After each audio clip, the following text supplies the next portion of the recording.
근시 억제에 대한 얘기를 해드릴게요. 수학 친구들 많이 오는데 우리가 언제부터 시작을 하고 어떤 방법으로 근시 억제하고 그리고 언제까지 할 건지에 대해서 간략하게 말씀드릴게요. 일단 여기서 자기가 근시가 아닌 사람 한 명, 그쵸? 여기 10년 전의 데이터인데 여기를 보면 1950년대, 60년대에 태어난 사람은 근시인 사람이 10명 중에 1명 아니면 2명이거든요. 근데 지금의 20세, 오늘 지금의 30대에 해당하는 사람들을 보면 10명 중에 7명, 8명 근시 환자가 굉장히 많아졌어요. 예전보다. 또 하나 특징적인 걸 보면 고도근시인 사람들이 숫자가 예전에는 거의 없었거든요. 근데 지금 세대는 거의 10명에 1명이 넘어요.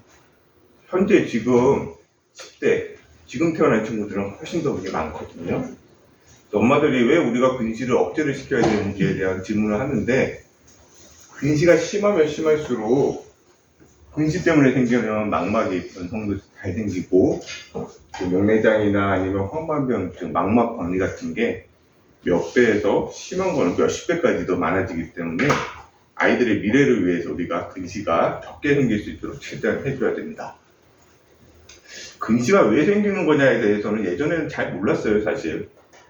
약도 넣고 렌즈도 꼈는데 명확하게 잘 모르고, 사실 지금도 우리가 90% 정도만 이해를 하고 있지 충분히 알고 있지는 않는데, 현재 작을 보면 눈이 이렇게 생겼는데 근시 변화가 생기는 건 눈의 중심에서 들어온 빛은 비교적 초점이 잘 맞는데, 가장자리 쪽에서 온 빛은 눈보다 뒤쪽에 초점이 맺히는 현상을, 이거를 우리가 하이프로젝티브 포커스라고 하는데, 이런 자극이 생기기 시작을 하면 눈 주변에서 눈의 흰자의 성장을 도와주는 여러 가지 물질들의 변화가 생기는데, 도파민 같은 물질이 줄어들거나 또는 다른 물질들의 변화가 생겨서 흰자가 얇아지는 걸로 이해를 하고 있어요.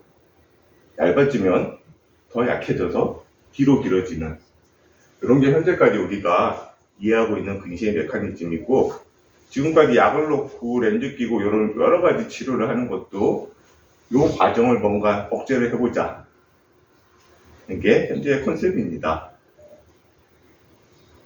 자, 애가 4살짜리 친구가 왔는데 근시가 있어요. 엄마가 물어보는데 우리 집은 다 근시도 없고 다 건강한데 약을 써야 되나요? 또는 7살짜리 친구가 근시가 있는데 엄마 아빠가 아주 심한 근시였어요. 언제부터 누가 써야 될지를 고민하는데, 가장 중요한 건 나이인 것 같아요.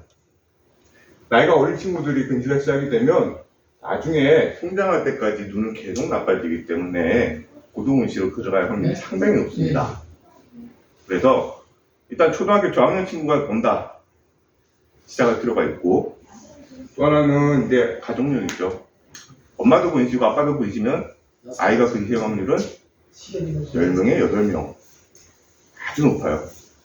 그래서 뒤로 근시가 조금 있더라도 엄마 아빠가 근시가 심하면 시작하는 게 맞다. 우리가 6개월마다 또는 1년에 한 번씩 이렇게 재는데 한 0.5디옵터 이상씩 빨리 나빠지는 경우는 시작하는 게 좋다고 알려져 있습니다. 항상 올 때마다 눈의 길이 재잖아요. 어디까지가 정상적인 성장이고 어디까지가 근시인가? 눈은 우리가 태어날 때 거의 80% 이상 형태를 갖추고 태어나거든요. 시간이 이제 지나면서 조금씩 성장해서 이제 고등학생 정도 되면 거의 멈추는데, 초등학교 저학년 같은 경우는 0.1에서 0.2mm 정도가 보통 정상적인 성장이라고 봅니다.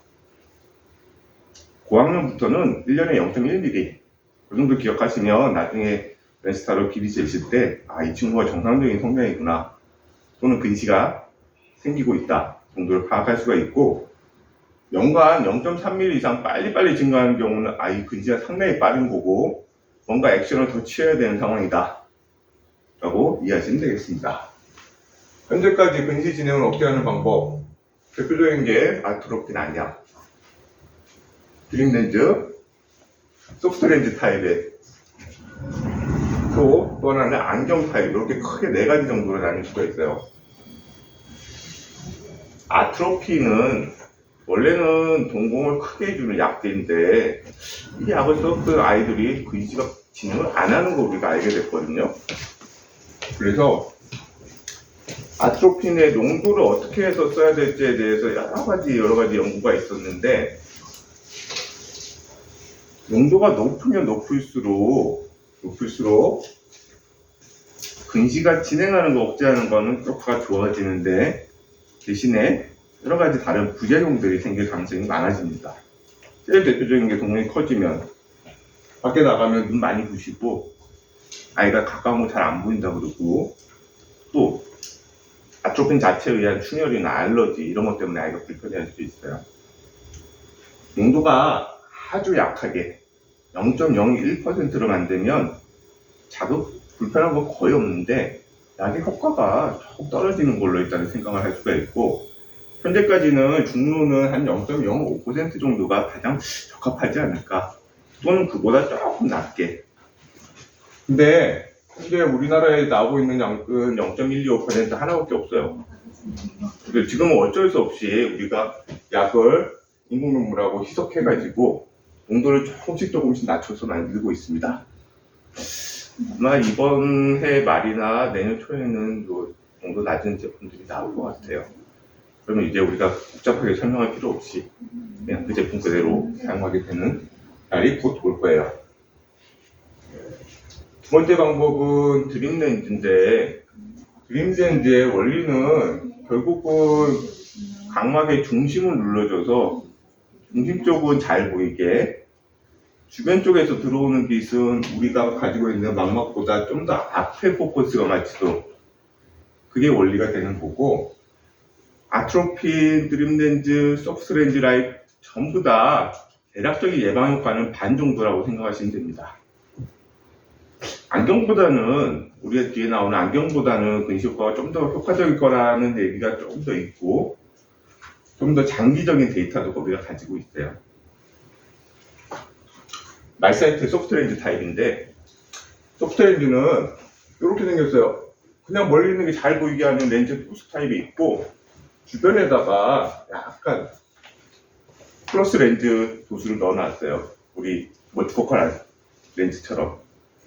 주변부에서 들어온 빛은 이 망막보다 좀 더 앞쪽에 맞출 수 있도록. 그래서 기본 개념은 그거예요. 흰자보다 더 앞에 초점이 맞춰서 뒤로 성장하는 거 막아주자. 다음은 마이오 스마트 안경인데, 얘는 안경에다가 중심부 쪽은 멀리 있는 게 잘 보이게 하고, 주변에다가 아주 작은 렌즈를 만들어서 또 주변부로 들어오는 빛은 망막보다 좀 더 앞에 맺히도록 하자. 원리는 비슷한데 어떻게 이렇게 디자인을 하냐의 차이거든요. 이거는 한 3년 정도 데이터는 있는데 효과는 있는 것 같아요. 근데 장기적인 데이터는 아직 없어요.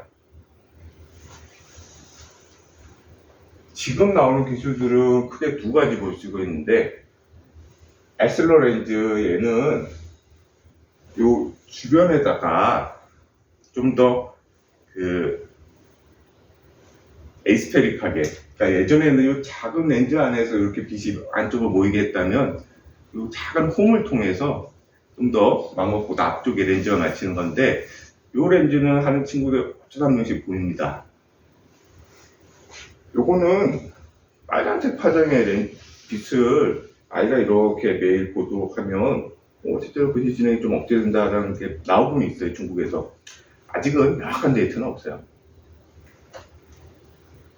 언제까지 할 것인가? 사실 제일 중요한 질문이기도 한데, 초등학교 고학년 정도까지는 눈이 좀 빨리빨리 나빠집니다. 중학생 되면 속도가 현저하게 떨어져요. 아트로피는 보통은 초등학교가 끝날 때 정도 되면 근시 속도가 느려지기 때문에 초등학교 졸업하거나 또는 중학생 정도 되면 이제는 조금 농도를 줄여서 써보자 라고 하는 경우가 많고, 드림렌즈 같은 경우는 사실 아이가 몇 년 끼게 되면 그거 자체가 굉장히 편하거든요. 이론적으로 어린이 될 때까지 끊을 이유는 없어요. 근데 현실적으로는 고등학생 되면 이제 잠이 충분치 않으니까. 그때 안경을 절하는 경우가 꽤 많아요. 마이사이토렌즘 이론적으로는 어른까지 다 가능한데 역시 중학교, 고등학교 가면 성장이 빠르지 않기 때문에 눈의 성장이 빠르지 않기 때문에 비용적인 문제에서 이제 석스렌즈하고는 생각을 해볼 필요가 있죠. 훨씬 비싸니까. 여기까지.